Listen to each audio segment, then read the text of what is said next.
Hello, everybody, and welcome to Price Ceilings. So we are about to start the government intervention unit, which is unit 2.7. Yes, I think. Yep, unit 2.7 in the syllabus, and I'm going to talk about price ceilings in this video. Uh, Fabulous. So as you can see here, there's a market. All right. Could be, let's just say, the market for rental accommodation. Okay. And this is the demand curve. This is the supply curve. At equilibrium, this would be the equilibrium price. This would be the equilibrium quantity. But the government, in an effort to support low-income households, decides to impose a maximum price. All right. Okay. These are rental controls. This is a great real world example. If you can research a rental control somewhere in your country, so like in Washington, D.C., in the United States, there are rental controls. In New York City, just find a real world example of rental controls. That's a real world example of a price ceiling or a maximum price. So again, this is to support low-income households. The government sets the price ceiling at PC. Okay, this means that the price of rental accommodation, the rent, cannot rise above this ceiling.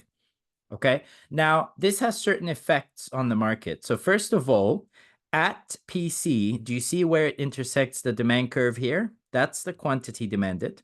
And do you see where PC intersects the supply curve here? That's the quantity supplied. Now, any situation where quantity demanded exceeds quantity supplied creates a shortage or excess demand. So even though the intentions behind the price ceiling or the rental control are good intentions, it has a negative effect, which is it creates a shortage or excess demand for rental accommodation.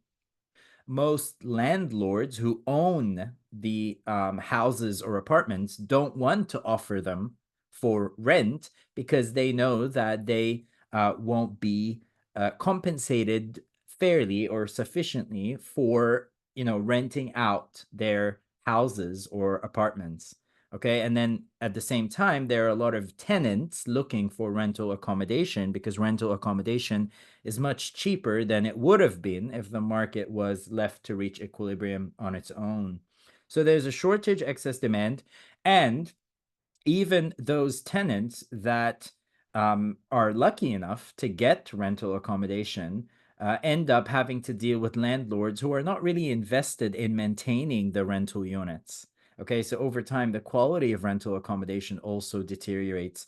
And there's also a welfare loss, which is this triangle here. And that is because the quantity supplied is QS. These are the tenants that are lucky enough to find rental accommodation, and there's a shortage. So what that creates in the market is a welfare loss.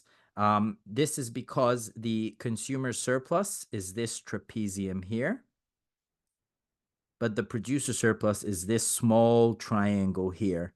So there is potential welfare that could be captured, which is this blue triangle that is lost. Nobody captures this welfare. So even though the government has good intentions and decides to set this price ceiling, the government now has to figure out a way to increase the supply of rental accommodation, basically to solve that shortage. So that comes at a huge opportunity cost.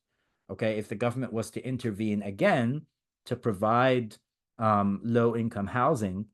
Okay, so price ceilings, while they have good intentions behind them, they're not the most effective way. They might work in the short term as a short-term solution, but permanent price ceilings, all they do is create welfare loss and shortages in those markets where the price ceilings are set. So again, I hope you found this useful. This is the first diagram in the government intervention in microeconomics unit.